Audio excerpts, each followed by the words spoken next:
Inilah Masjid Baitus Salam yang berada di Asrama Kodim 0810 Nganjuk, tepatnya berada di sebelah utara perumahan dingin.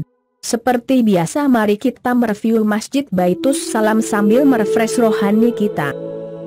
Kali ini channel Penggali Donasi Anak Yatim akan mengkisahkan sahabat Nabi, seorang pebisnis sukses yang kaya raya, tetapi ia juga seorang negosiator yang ulung sekaligus seorang hamba Allah yang sangat dermawan. Bahkan hartanya dan sedekah jariahnya sampai sekarang masih dinikmati oleh umat muslim sedunia. Di Madinah, tidak terlalu jauh dari Masjid Nabawi, ada sebuah properti sebidang tanah dengan sumur yang tidak pernah kering sepanjang tahun. Sumur itu dikenal dengan nama Sumur Ruma, The Well of Ruma, karena dimiliki seorang Yahudi bernama Ruma. Sang Yahudi menjual air kepada penduduk Madinah dan setiap hari orang antri untuk membeli airnya. Di waktu-waktu tertentu sang Yahudi menaikkan seenaknya harga airnya dan rakyat Madinah pun terpaksa harus tetap membelinya. Karena hanya sumur inilah yang tidak pernah kering. Melihat kenyataan ini, Rasulullah berkata, kalau ada yang bisa membeli sumur ini, balasannya adalah surga. Seorang sahabat Nabi bernama Utsman bin Affan mendekati sang Yahudi. Utsman menawarkan untuk membeli sumurnya. Tentu saja rumah sang Yahudi menolak. Ini adalah bisnisnya dan ia mendapat banyak uang dari bisnisnya. Tetapi Utsman bukan hanya pebisnis sukses yang kaya raya, tetapi ia juga negosiator yang ulung.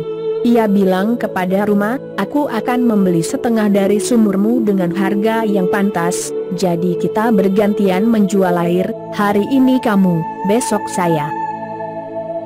Melalui negosiasi yang sangat ketat, akhirnya sang Yahudi mau menjual sumurnya senilai 1 juta dirham dan memberikan hak pemasaran 50% kepada Utsman bin Affan. Apa yang terjadi setelahnya membuat sang Yahudi merasa keji. Ternyata Utsman menggratiskan air tersebut kepada semua penduduk Madinah. Penduduk pun mengambil air sepuas-puasnya sehingga hari keesokannya mereka tidak perlu lagi membeli air dari rumah sang Yahudi. Merasa kalah, sang Yahudi akhirnya menyerah. Ia meminta Utsman untuk membeli semua kepemilikan sumur dan tanahnya. Tentu saja Utsman harus membayar lagi seharga yang telah disepakati sebelumnya.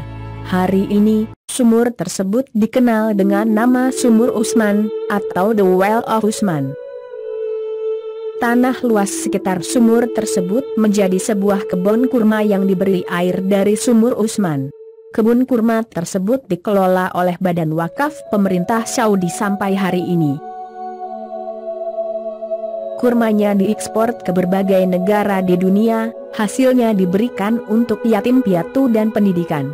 Sebagian dikembangkan menjadi hotel dan proyek-proyek lainnya, sebagian lagi dimasukkan kembali kepada sebuah rekening tertua di dunia atas nama Utsman bin Affan.